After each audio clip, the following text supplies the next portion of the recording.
Ladies and gentlemen, please welcome Martijn Bakker and Patrick Daigle.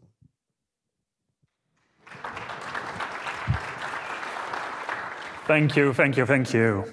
So welcome to running Docker on your existing infrastructure with vSphere integrated containers. Today, we are going to talk about the new features of vSphere integrated containers 1.2. So there's a little bit of a disclaimer. Please read it, because that's important from the people from VMware. Yeah, during the demo portion, I'm going to be showing you some pre-release code for vSphere integrated containers 1.2. So this is the standard disclaimer that none of this is real, and that it may change between now and the time that we're going to release it. Okay. So my name is Martijn Bakker. I'm a cloud management evangelist with VMware. So work closely together with both the cloud management team and the cloud native team, because there's correlation between the two. I'm Patrick Daigle. I'm part of the Cloud Native Apps BU, and I focus mainly on vSphere integrated containers, helping customers identify use cases, as well as helping them get up and running with the technology in their environment. Okay, so what we'll do today is we are first going to give you a little bit of an introduction from why are containers relevant. We want to give you a little bit of an update to not immediately go into the technology, but provide you some background around why Docker containers are relevant and why it is important for you guys, if you're in infrastructure, that you will understand how it works. So after that, I will talk about what Docker is. I will give you some container on SDDC use cases. We will do a developer self-service, and in the end, and I think the large portion of this demo, of this presentation, is going to be demo, because we don't want to only provide you with PowerPoint slides. We also want to give you and actually show you, and that's why Patrick's here, some insight of how does that look like when you run it onto your existing infrastructure. So how does it look like when you run it on vSphere? After that, we'll have some Q&A, and to be giving you a little bit of guidance. If you've got a question, please walk up to the microphone so that we can hear you. But also, this session is recorded, so at that point, your question will also be recorded, so we know what has been asked, and we will then provide you with the answer. So let's get started. I first want to give you a little bit of an introduction, and I always start this presentation to customers. And not too long ago, life was pretty easy. Because users wanted to have an application, and at that point, a developer would come along and they would request a virtual machine to begin their coding experience, to create their application. There is, of course, a trend going on, and that's probably something you've seen in the keynote, is that we're now living in a world that is all about digital transformation. And that digital transformation, that drives change. And the change drives primarily coming from the user.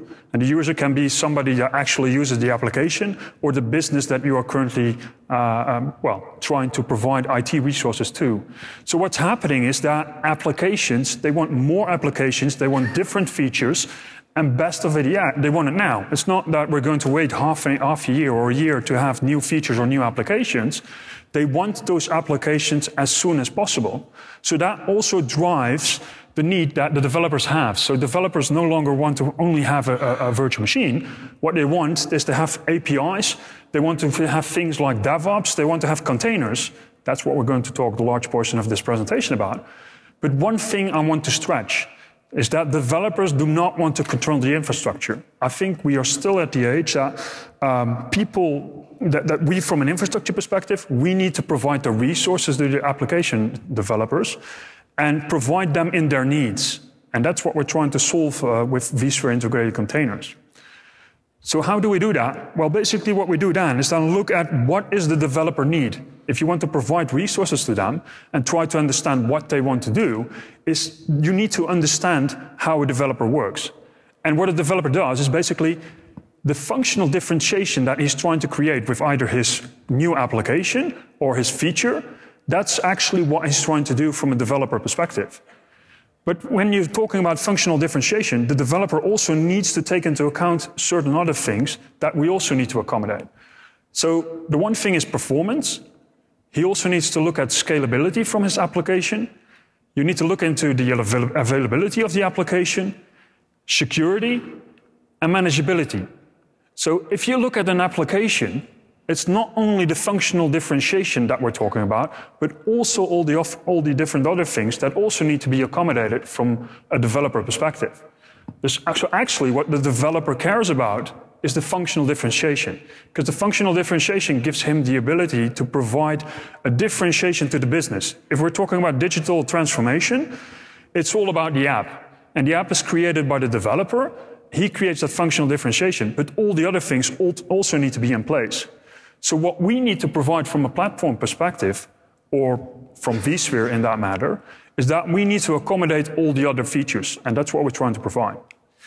Because life is simple. I've always tried to simplify things. If you're talking about digital transformation and DevOps, what is that? And I've got this simple mantra. Business, whatever business you are in, if you're either in retail, in gambling, in industry, or in healthcare, it's all about the application. Because business consumes the applications, and the applications run on infrastructure. There's no business that, for fun, is going out and tries to purchase service, computers, storage, and networking. It's all about delivering the application. And if you look at the trend from what is then digital transformation is driven by the application. By going through that whole business and applications thing, so the digital transformation, there's also a change happening with development of that application. So we see a lot of agile development taking place, so smaller iterations of delivering the code base. And that drives another thing, and that's called DevOps. So DevOps is making sure that the application development and the infrastructure provisioning go hand in hand and work more closely together.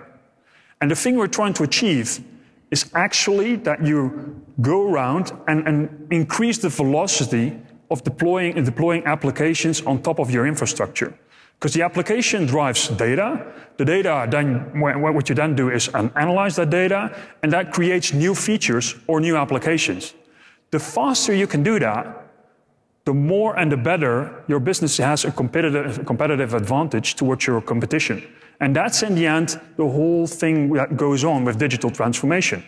And the simple example I always give is from, if you're a bank nowadays and you don't have a mobile application on to provide to your end users on a mobile phone, then at that moment you're pretty much out of business, because you wouldn't consume a banking application or a banking service if it doesn't have a mobile application where you can check your balance. So that's really driving the need for getting applications deployed on top of the infrastructure faster and faster. So we need to make sure that developers that adopt new methodologies to deploy those applications get their infrastructure resources as soon as possible. So what do we see currently happening? It's basically a perfect storm. I'm not talking about storm if you're looking at Houston, but it's a storm that's currently happening within IT.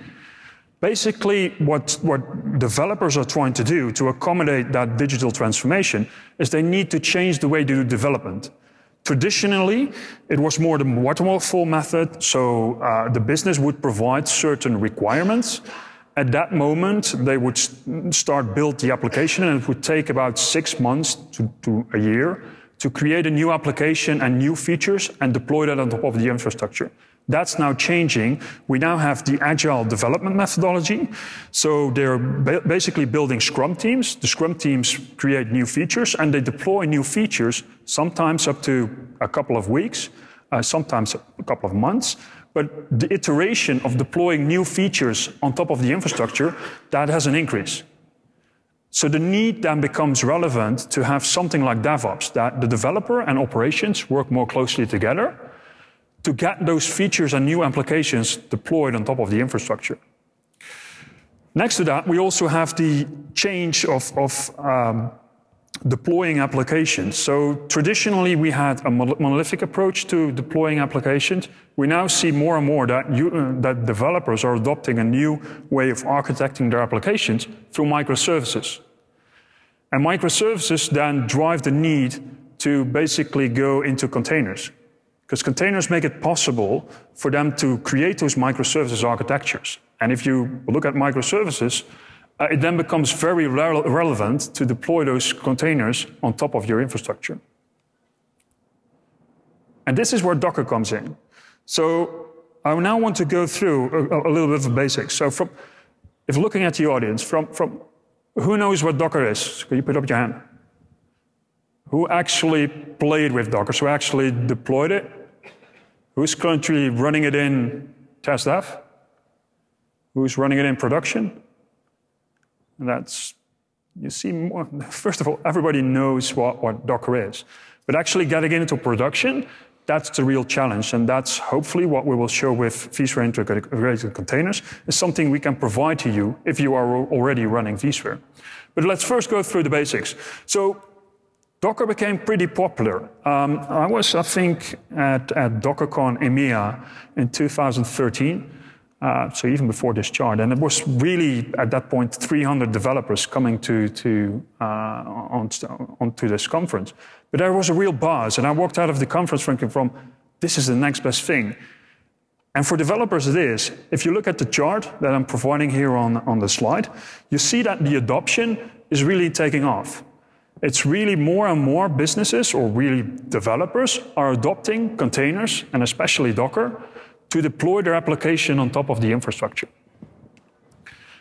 But we want to make one thing clear, and I've looked up the definition of Docker on Wikipedia, and this is actually the statement that is there. Docker is an open source project that automates the deployment of applications inside of a software container. That's Docker. So it's the capability of deploying software in that container, and it provides one format that you can deploy either on your laptop or on your server, and it doesn't make a difference. It's that easy to deploy the application through a Docker container. One thing I do want to press out, to make sure of that you know, Docker, the open source project, is not Docker the company. It's two different things. So it's similar to Red Hat, that has Red Hat Enterprise Linux, but you also have Fedora, the open source projects. It is the same thing, but the one is a commercial product, the other one is an open source project. And that's what we're trying to build vSphere integrated containers upon. And why do developers love Docker? Well, for one thing, it's portable. As I just mentioned, you can able to deploy a Docker container on top of your laptop, and you can do the same thing with a server in your data center. And you're using the same commands, the same capabilities. If you've got Docker engine running on your laptop, you can do the same thing on a server, and it doesn't make a difference from a developer perspective. It's lightweight, so it's a very small base if you're using containers, and it's pretty fast to deploy. And those three things are really driving the adoption, and that's why developers love to have Docker containers and love to use containers to deploy their software on top of either a server or their laptop.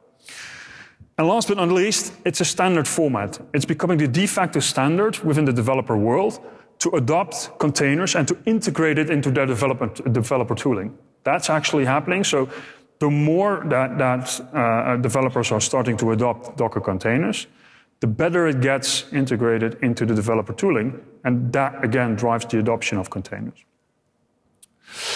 So just to give you a little bit of an insight from how does Docker work, and this is just from, I've drawn the picture with Linux, it can also be done with Windows, but you need the Docker engine on top of your Linux instance. Docker containers is OS virtualization. It's not the same thing as we do with hypervisor virtualization.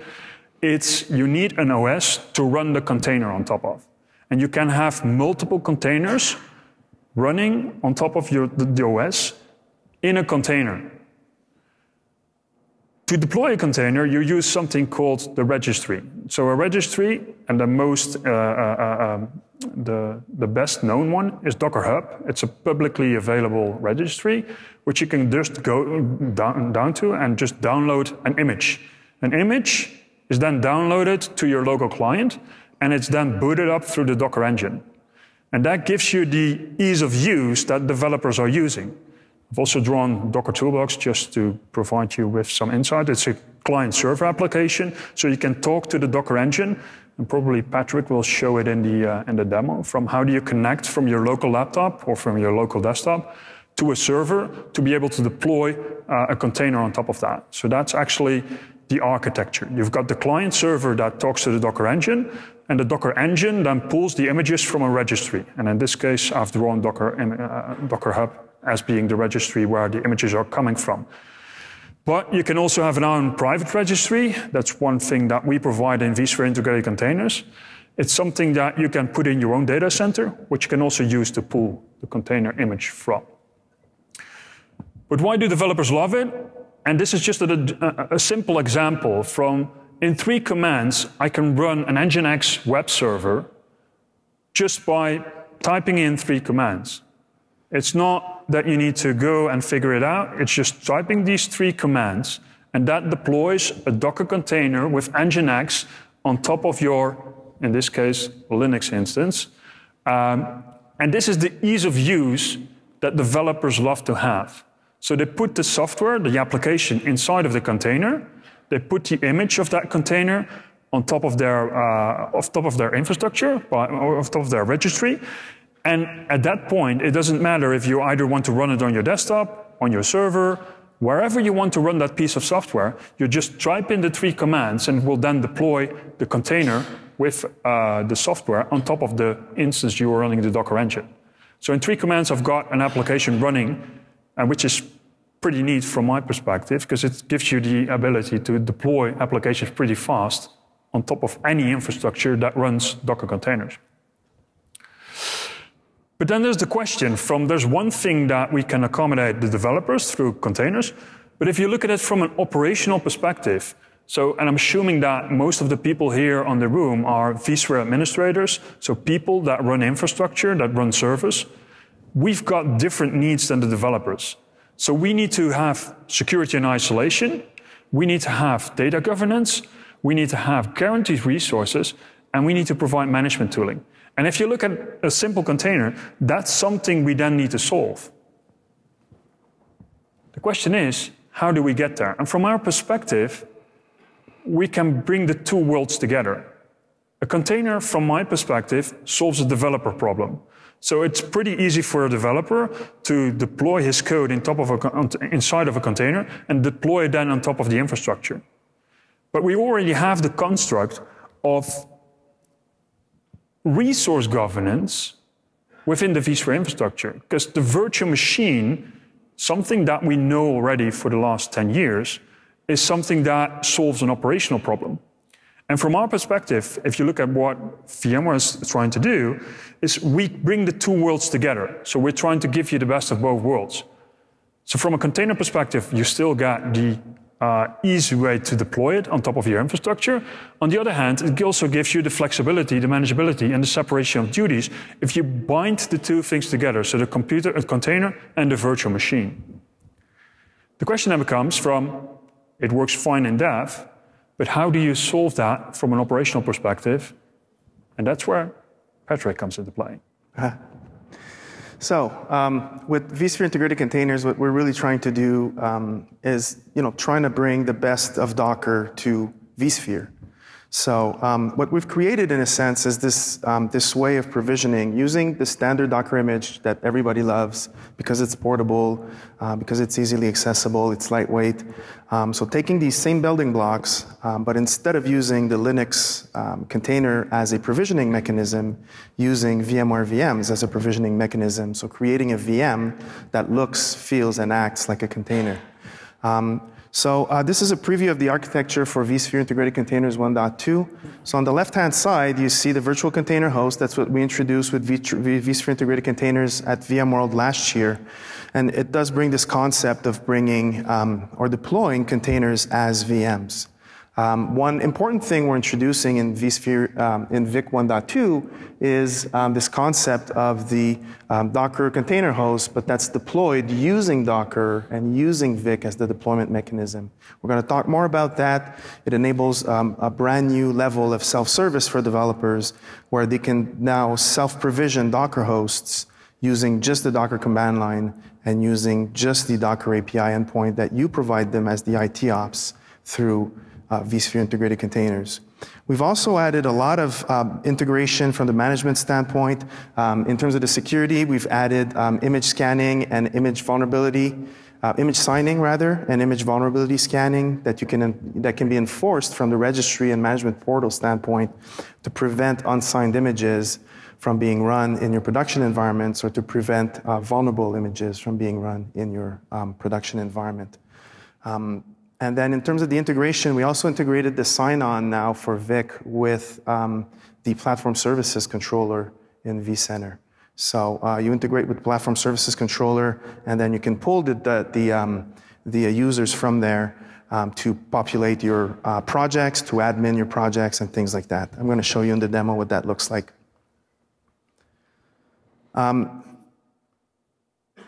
So if you look at it from the standpoint of the consumer versus the provider, really vSphere Integrated Container Engine sits at the virtual infrastructure. So we sit on top of your existing vSphere infrastructure. We leverage all the tools, processes that you built over the years to manage your VMs. But what we're doing is that we're providing this new consumption model on top of it where a developer can now come in and consume that vSphere infrastructure using Docker native commands, Docker native APIs.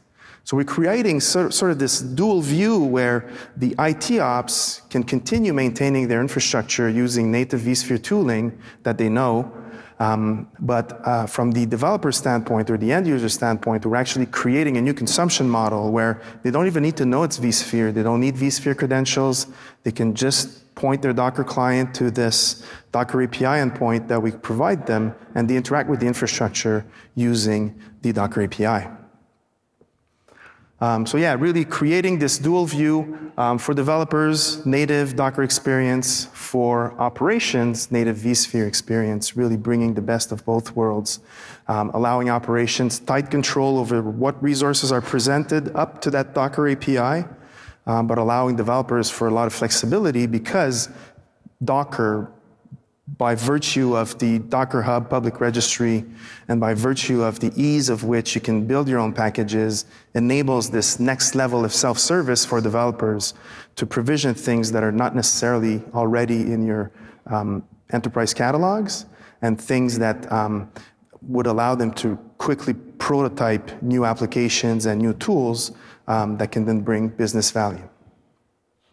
So from an operating model standpoint, Jason, our cloud admin, would use the VIC machine command line to talk to vCenter. This would in turn provision a virtual container host. The green square here represents a resource pool that we use as a construct to start the container host. And then inside of that vApp, we create one VM that runs the VIC engine, and that provides the remote API capabilities. It presents itself as a Docker-compliant engine, but in the back end, it uses vSphere native constructs to provision the actual application. So once this is provisioned, Scott, my developer, will just use his normal Docker client. In the same example that Martin was showing before, he was using Docker machine, I think, to create first his Docker client and Docker daemon, and then starting to run Docker commands. In this case, Jason is creating the Docker environment using VIC machine, and Scott is consuming it using his native Docker client, or if he's built automation using Docker APIs, he can continue using it. Docker command here to provision an Nginx container. We spin up a very lightweight container VM. We have a very slim Linux kernel that we use to bootstrap the VM and then run the Nginx process inside of it. So that VM, it doesn't run anything else than what's in the container. It uses that slim Linux kernel that's based on Photon OS to bootstrap the virtual machine and run the application. All right. So I work a lot with customers, and there's really, if you sort of try to create bucket to simplify and understand things, there's three big categories that we see now of use cases for containers within our typical enterprise customers.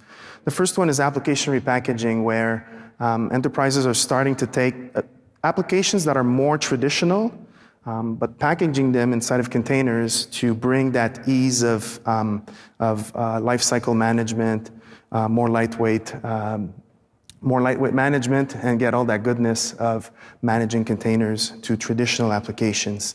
The second one is the real like cloud native applications, so applications that are built from the ground up about running on untrusted infrastructure. Typically, these rely on a higher level orchestrator for bringing things like resiliency, orchestration, and that's really the use case for Kubernetes. And you heard about that a lot in yesterday's keynote. The third one, and that's the one we're going to be focusing on today, is the developer sandbox. So enabling my developers to quickly test, quickly bring up new services, test and prototype new applications, and giving them that flexibility, but maintaining a certain level of IT governance. So we talk about ticketless environment because basically the only request as an IT admin that you're going to get is to create this Docker endpoint. Once the endpoint's created, the developer then gets a lot of flexibility in using the environment and bringing up new stuff. Because again, Docker, you can really see it as enabling self-service for things that are not in your enterprise catalog today. On the IT ops standpoint, from the IT ops standpoint, you maintain a lot of control over the environment still, because you decide what vSphere resources you will map up into the Docker API for consumption. And then we have a lot of new controls in terms of the private registry that we have inside of Vic to bring more security to the images by scanning them when they're at rest, scanning them as soon as they're pushed in, and then preventing these unsigned vulnerable images from being run. So quickly on the Docker container host, that's a new function that we're introducing in 1.2. It allows you, as you see here, through a simple Docker run command, to bring up a full-fledged Docker environment. My IT ops will create me this Vic engine endpoint that I use using the Docker client, and then using just the Docker client, I can, in a very simple way, provision a full-fledged Docker host, one or many, right? I mean, if we have time, I'm going to go through a sort of a incrementally more complex use cases during the demo. But if we have time, I actually have a script that brings up a full Docker swarm using this method. And it's very, very simple. It's like 4 Docker commands. So we think this brings an interesting new level of self-service for developers, while maintaining, again, a certain level of governance from the IT ops perspective.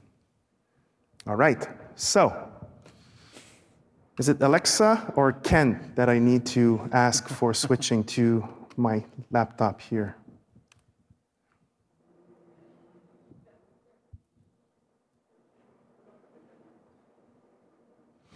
All right.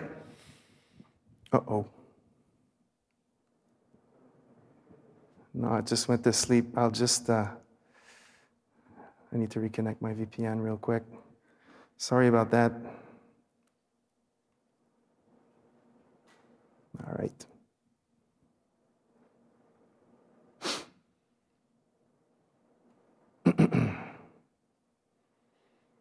So you can see it's a real live demo. I am using release candidate code on a nested ESX environment, so bear with me. I've already created here the container host. So if you remember the slide I showed you about the operations creating the container host, I've already created a first container host here. I have a very simple cluster of 3 ESX servers.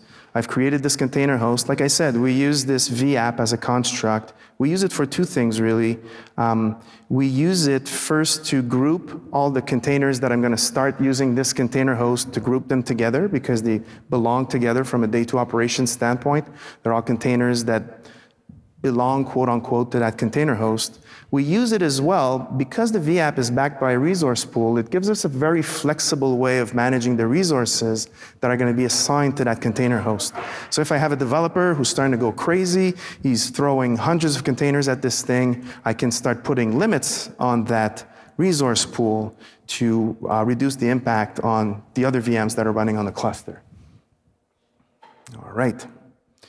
So digging into this container host here, you can see that it's running Photon OS. It's presenting itself as a virtual container host. You see the version. We also give you a HTML5 as well as a Flex plugin that gives you the information on how to connect to this remote API endpoint. So again, this VM will present itself as a Docker host. So in order to talk to it, I need to tell my Docker client to talk to this endpoint.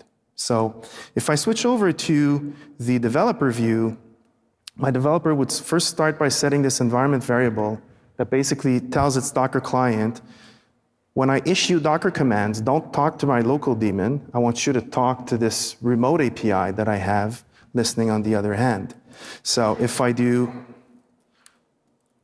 Docker info now, again, I'm using a standard Docker 1.13 client on Modify.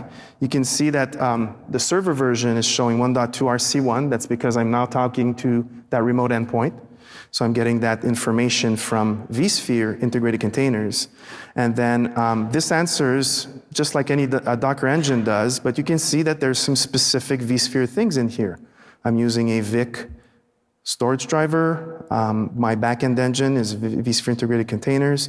So as you can see, I'm talking to that remote API endpoint. It's responding to normal Docker commands. If I do a Docker PS, it's going to show me I'm not running anything currently.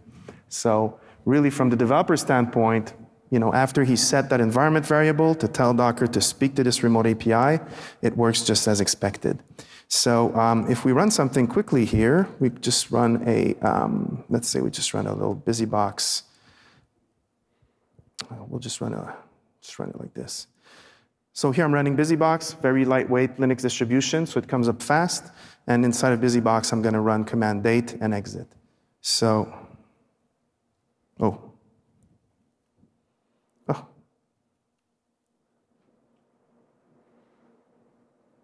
there we go. So if I switch over to my vSphere view, you're going to see now that I have this new VM that's been created. So the new VM has sort of that strange name, Inspiring Dijkstra. That's because I didn't specify a name in my Docker run command. Docker generates these random names.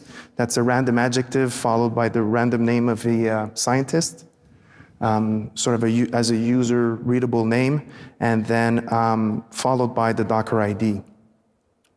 Now, it's going to bring up this VM, it's going to run my command, and then it exited. So the VM was created, and then it was stopped. Now, if we look at this VM, this is a first-class citizen in your vSphere environment. It's a full VM that you can monitor using your monitoring tools. You can inspect it to see what networks it's connected to. It's connected to real port groups that I defined as the vSphere admin when I created that container host. It's created to an actual data store. So it's a VM, but then it acts like a container. So if I go back here, I see that it ran my date command. And if I do docker ps-a, the container is in exited state because I just asked it to run a command. So it exited, it stopped the virtual machine. You'll recognize the Docker ID as well as the Docker name. So easy correlation between the view I get from the vSphere admin versus the view I get from the Docker interface. So again, this is a VM that acts, smells, looks like a container. So let's do something a little bit more complex here. I'm going to go here. I'm going to run this script. It takes a few minutes to run, so I'm going to just launch it. And then as it's running, I will switch over to the code for that script to show you a little bit, walk you through what it's actually doing. So this is a simple script that I created to start up a certain number of containers running a given instance. So here I'm running the Apache HTTPD server. Then I give it a number of instances. So this script's going to start 3 instances of the Apache web server for me. I tell it what the service listens on. So this is standard HTTP, so I'm just listening on port 80. And then what it's going to do for me, it's going to create a load balancer in front of those 3 instances, and it's going to create me a VIP on an external network. So this is a cool thing that we can do with vSphere integrated containers that's not possible with regular Docker, is that because we're creating these containers as VMs and we're connecting them directly into port groups, we can enable things like unique IP per container without having to resort to an overlay. right? Because I'm connecting this directly to a port group, here I'm connecting this to a port group that's running DHCP. So this container is actually going to grab a 192.168 DHCP IP that I'm going to be able to route to directly without having to do the whole port redirection, port mapping, port natting thing. This container is going to be accessible directly on my network. Then, I'm creating my default HE proxy configuration. The next step that I do is I'm pulling my instances. So I'm pulling my HTTPD instance that I defined up there, pulling the HA proxy load balancer. I'm creating a user-defined network as well. What this gives me is the ability to reference my containers by names. So it makes my HA proxy configuration simpler. I'm just using a user-defined bridge. So this is going to use my bridge port group. It's going to use a different scope, and it's going to create this new network. Then I go through a simple for loop to run my instances of the HTTPD server, and then insert a line for each of these HTTPD servers into my HA proxy configuration. Next, I'm going to create my load balancer. So here I'm using the docker create command rather than the docker run command because I want to connect to two different networks, right? I want to connect to this user-defined bridge where my web servers are running, and I want to connect this load balancer also to my external network. So docker run does not allow you to do that, connect to two networks. So you have to define it with docker create and then add that docker network connect command that you see here. So here I'm connecting it to my external network, and then I'm using docker network connect to connect the container to the user-defined bridge. Then I use a cool new feature in Docker in VIC 1.2. VIC 1.2 implements Docker CP now.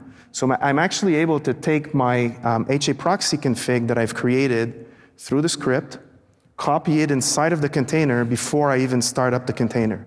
So that means that once I do the Docker run, which is the Docker start, which is my last command here, the Docker container using the HA proxy image will start up fresh with this configuration that I've just injected using the Docker CP command. So very, very useful, Docker CP. You can use it when the container is online, when the container is offline. So for things like this, it's very useful. Finally, at the end, what I'm doing, I'm just doing a Docker inspect to go grab the IP.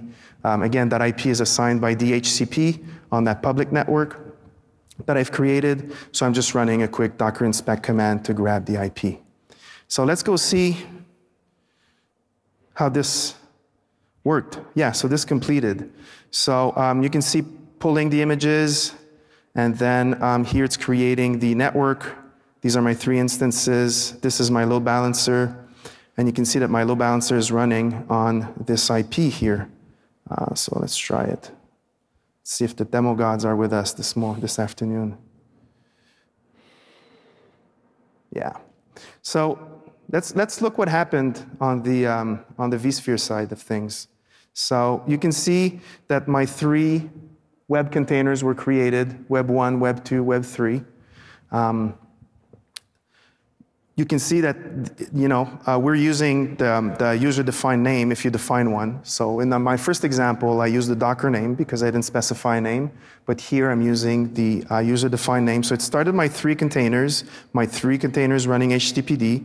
I can see it here, right? These containers are running HTTPD. You can see it here again with our plugin. It tells you the name of the container, the image that it's running. And then if I look from a network standpoint, if you remember, my web were created using a user-defined bridge. So these got connected to my bridge port group, as expected. But again, in the Docker world, these bridge connections are all happening in the standard Docker world inside of your Docker host. So it's hard to monitor what's going on in terms of intercommunications between these containers. Here, each container is connected to a port group. Even if this port group is a bridge port group that is used only for communications within that container host, it's a real port group. So if I have any type of network flow monitoring tool running on that port group, I'll pick up all that traffic, right? So I get a lot more visibility into what's going on in my infrastructure from that standpoint. If we look now at my load balancer, This guy is connected to 2 networks. If you remember in the script, I first connected it to my external network, where it grabbed a public IP, that 192.168 IP. And it's also connecting to the bridge network, where it's using that connection to talk with the web servers. So this is the only thing that's actually exposing my services out into a routable network. All the rest is done on that private bridge network. So again, these are real VMs. I can monitor them from here. I could assign security policies. We're able to consume, here I'm consuming distributed virtual switches, port groups. You can also consume NSX logical switches with these if you wanted. All right? So I'm going to show you quickly, I'm going to reload this, the management interface as well as the private registry. Like Martin said, there's this concept in Docker of a registry where I push the images that I create and where I can pull these images and run them when they're ready. So by default, Docker uses their public Docker hub where people publish things that are, more or less official or more or less secure. But, you start with this Docker hub, but as companies are starting to adopt containers internally, they'll want a way to host those images internally in an on-prem type of registry. So Vic comes with its own registry. It's based off of a open source project called Harbor. And it gives you a lot of the controls that you expect to get for running that type of registry inside of sort of a operationalized for production environment that we see in typical vSphere enterprises. So it gives you things like role-based access control against Active Directory or LDAP through the integration with the PSC. It gives you built-in replication, so I can replicate my registry either for locality, if I have multiple sites that I need to support, or for data protection. The other things that we built into this one is actually image signing as well as image vulnerability scanning. So Docker created a secure way of signing images using certificates to prove the provenance or the authenticity or the trustworthiness of the publisher. So we introduced this concept of the content trust into our registry here. It's built off of the Docker notary functionality. So again, it's fully Docker compliant. You don't need to use Vic necessarily with this. You could use a mixture of Vic and regular Docker hosts. This is just a Docker compliant registry. So we use Notary for signing. You can see here the top image HTTPD. I did not sign. The bottom image BusyBox is signed. And then you can see in the vulnerability box that we've introduced this concept of vulnerability scanning, where you can enable scan on push. So as soon as an image is pushed, you can scan it for vulnerability. And I'm going to show you a little bit later, we can actually put policies on the level of vulnerability or the level of acceptable vulnerability for images to be run against this registry. So you can see here an interesting note here. This is the official. This is the Apache HTTPD image that comes directly from Docker Hub. I pulled this just before this demo. I didn't modify it. So that's the Apache HTTPD image that currently sits in Docker Hub. So, there's benefits, I think, to scanning your images before you run them in production. I think that's an important consideration. And like I said, with this concept of the project, the best way to see the project is as a unit of tenancy for building a unit of tenancy or a boundary to build registries or groups within your enterprise. So if we go into the details here to see what I get to define, so the first thing I need to assign to a project is members or users. So again, here we're integrated with the platform services controller. So if I start typing a name here, it's going to pull all the matching names from the PSC, all the matching groups as well. I can use groups now. to assign permissions. And then we have these 3 predefined roles within the management portal. The DevOps admin has all the privileges. It can assign users to a project. It can push, pull, do everything, basically. Whereas the developer can only push and pull images from the registry, and the viewer can only pull and run images from the registry. So easy integration into the PSC, and because we assign the users and groups at the project level, that's what I meant by using this as a unit of tenancy and using this as a design consideration when you're building this out. The other thing that's interesting, here I can define my registry replication as well. I don't have any replication rules in this example. This is just a simple lab. I define what infrastructure this is going to run on. So this is my container host that I was talking to before that I've added here. So by looking at the details of this, I can get a quick view for its status, when was it created, how many containers it's running, etc. Where this gets interesting is in terms of the security policies. So if I go here into configuration, you can see that first I can make this registry public or private. Typically, I see, we create them as private by default. So you have to be a member to be able to look into it and pull from it. But where it gets interesting is you can see here I have the automatically scan images on push option set. So every image I push to my registry will get scanned against vulnerabilities, like we saw with the previous 2 images. Where it gets interesting is I can actually enforce policies based on these vulnerabilities. So I can prevent vulnerable images from running, and then here I can set the threshold, right? If I think that medium vulnerabilities are acceptable, I can set the thing to medium, and then it'll prevent things from being deployed. Content trust, same thing. So in the previous version of Harbor, we had the notary function in, but you had to enforce content trust on the client side. With this version, I can actually enforce content trust on the registry side, meaning that even if I disable content trust in my client, the registry will prevent me from pulling and running the images. So some interesting policies. I think it's a good thing that we're implementing this at the project level, because again, if you view this as a boundary or as a unit of tenancy, that means that you could have a project that has its own registry that's kind of a sandbox or an internal incubator where you let developers do prototype, do whatever they want. But then before you move this into your production project, you can have a process using DevOps to review the images, certify them, and then once they're certified, you're signed, and then that registry can enforce these stronger security policies to prevent unsigned images and vulnerable images from running in production. So I think this gives us a lot of flexibility in terms of running this into production. All right. I don't have time to go through all the interface here, but you can manage the containers that are running from here as well. You can see my stopped container that I ran before with the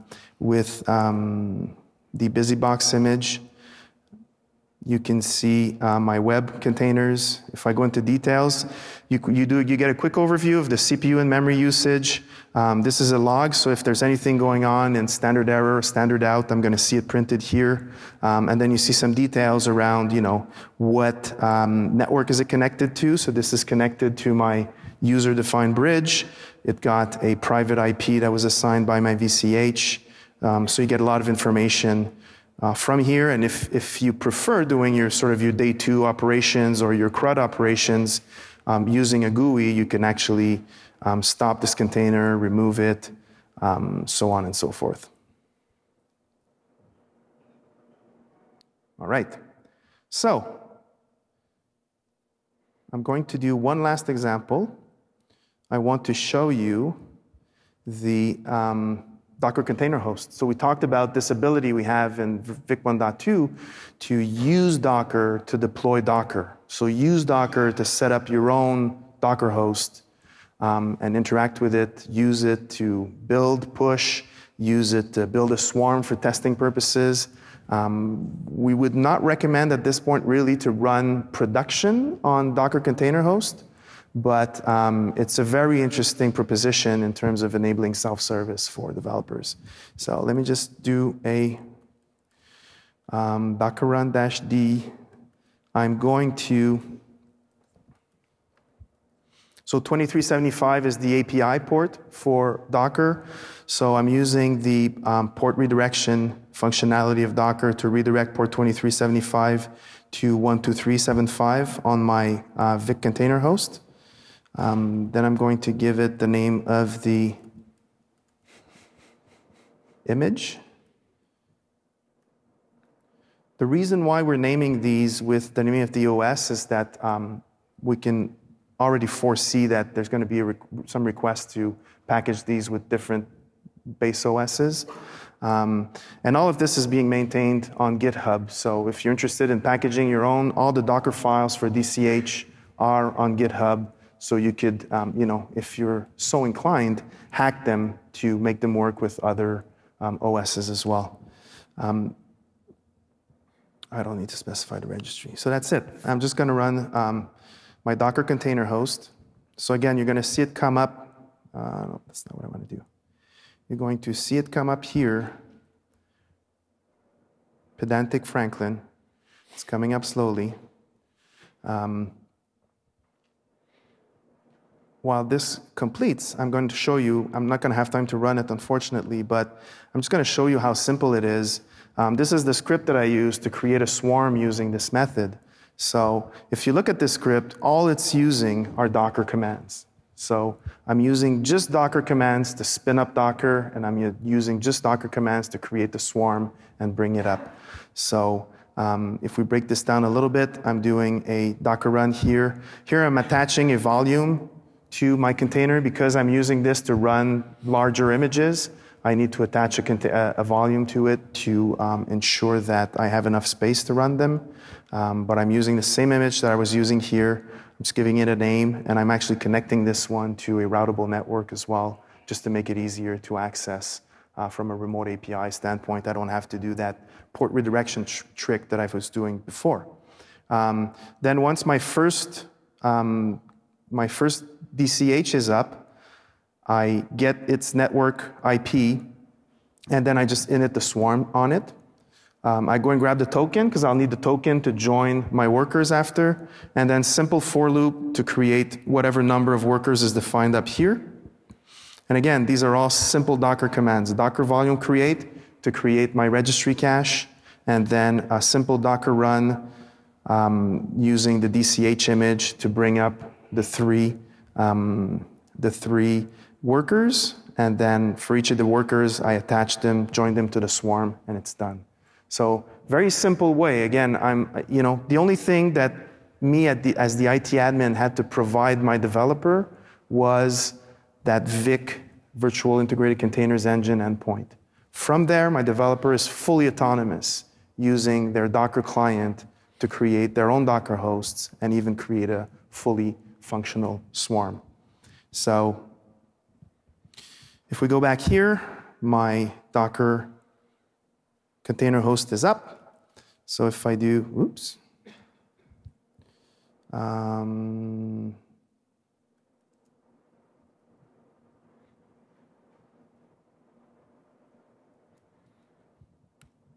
If I do a Docker info on him, it should answer. Come on. No, I want to do 12375 because I'm redirecting the 2375, right? It's running on a private bridge, and I'm redirecting using my VIC host. So yeah, it took a little while, sorry. But yeah, you can see that this is a real Docker engine, 113, whatever. So I can use it to do things like I could, whoops. I have a simple Docker file in here. That's just a Debian OS. And then I have user games Fortune as an entry point. So it's just going to run a little Fortune just as an example, but I can do a Docker build.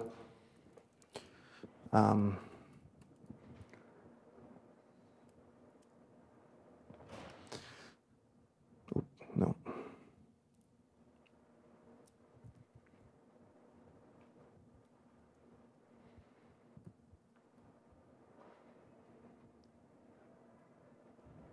Need to add a space. It's going to build that container. So, fully functioning Docker container host using a single Docker command line against vSphere integrated containers. So with that, we have 5 minutes and 26 seconds left, and I'd like to open it up for questions if there are any, because I want to leave time for questions. Yeah. Do you mind coming up to the mic? Please. Thank you.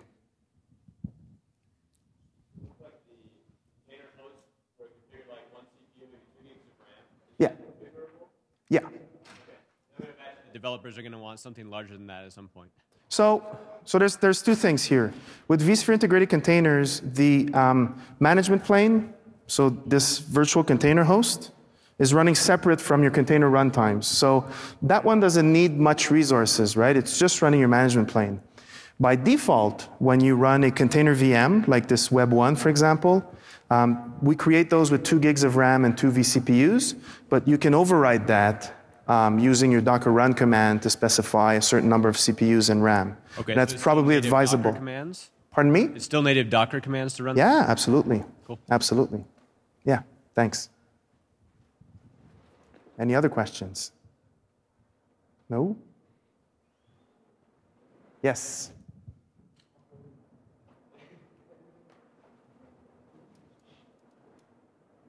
Can you describe the mechanism that is used to keep the vulnerability scanning up to date? Yeah, we use the open source project Claire, which is basically the same one that all of the other commercial offerings are using, that keeps the CV databases up to date. And then I think by default we do a rescan every day of the images at rest, but that's configurable through the interface. Okay. Also, it looks like there, if you do configure the policy for deployment, right, that you require maybe medium or lower. Yeah. There is a possibility then that you could have an update come along and your image suddenly become a higher risk. Yes. And so you would have to remediate that. Yes. So is there any, what's the easiest way to be able to detect that so that you've actually had an image transition in risk?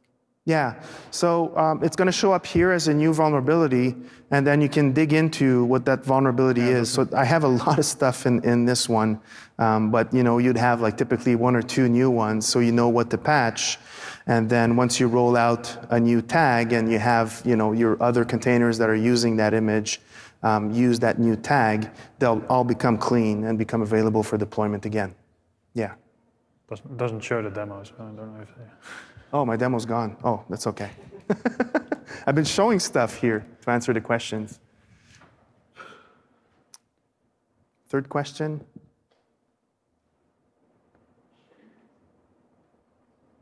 Oh, yeah. So I've been playing with integrated containers with my developers, and one of the things they want is Swarm, which the 1.0 release doesn't support right now. Yeah.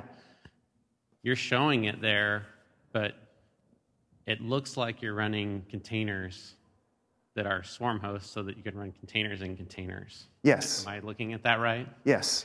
Is that something that's going to be fixed in integrated containers moving forward? Because that's kind of ham-fisting a solution. That's right. So I'm not sure how we're going to handle the whole orchestration thing going forward. If it's going to be supporting Swarm or if it's going to be supporting something else. For now, this gives sort of an alternate solution, right? Where it's all contained within VIC, but you're right, it's a bit of a... Because the integrated containers give you this great visibility. I mean, that's what you're showing with the first example is you see all the networks, you can see the traffic, but if you suddenly encapsulate all that traffic inside of something, you've lost your visibility piece. Yeah. Okay. Yeah, no, we understand that fully. That's why, I mentioned that, the DCH option is really for, developer sandbox, fast prototyping, testing things.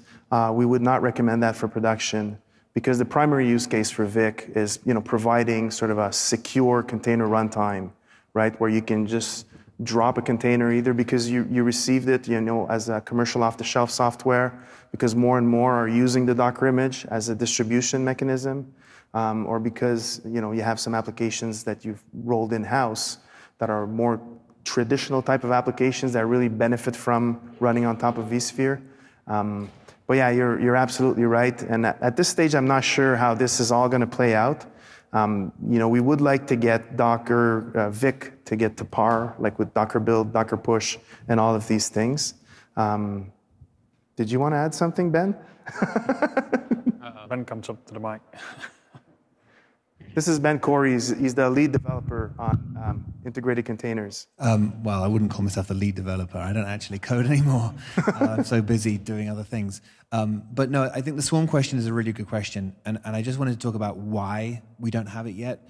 The architecture of Swarm is a real challenge for us because Swarm requires a node-based architecture, right? So Swarm has this notion of nodes baked into it. You see the nodes, it migrates things between nodes. A node is so fundamental to the idea of a swarm. Why? Because in a VM world or in a bare metal world, in order to scale, you've got to add nodes, right? That's how it works. Whereas in Vic, we have this advantage that we have resource pools that are very, very dynamic and that kind of allow us to carve out space within existing nodes. But that presents us with a real challenge because when we're leaning on a vSphere scheduling and vSphere DRS to kind of create this wonderful dynamic, sort of completely transparent scheduling story, what is a node in that model, right? We could create synthetic nodes and pretend they're there. That would be ugly. We could maybe pretend an ESX hosts a node, but that doesn't really work because vMotion, because other things. So Swarm is really challenging in that respect because I feel like we have an answer to the scheduling question that Swarm does, but it's a different answer. It's using DRS and vMotion. The one thing that Swarm has, though, that I absolutely think we could add in is this notion of a service, right? Where you have, you deploy a container, you can deploy multiple containers, and you can have this notion of a service. That is absolutely something that we can add to Vic. The question is, does it make sense for us to add it using the Docker service command line? That's TBD, but I'm absolutely with you on that. It's the whole scheduling aspect of it that's kind of incompatible from an architectural perspective. Another thing I would add is the idea of clustering VCHs together using SwarmKit is actually kind of a nice idea too, to be able to have failure domains that are bigger than just a VM. That's something that we'd be interested in looking at. So.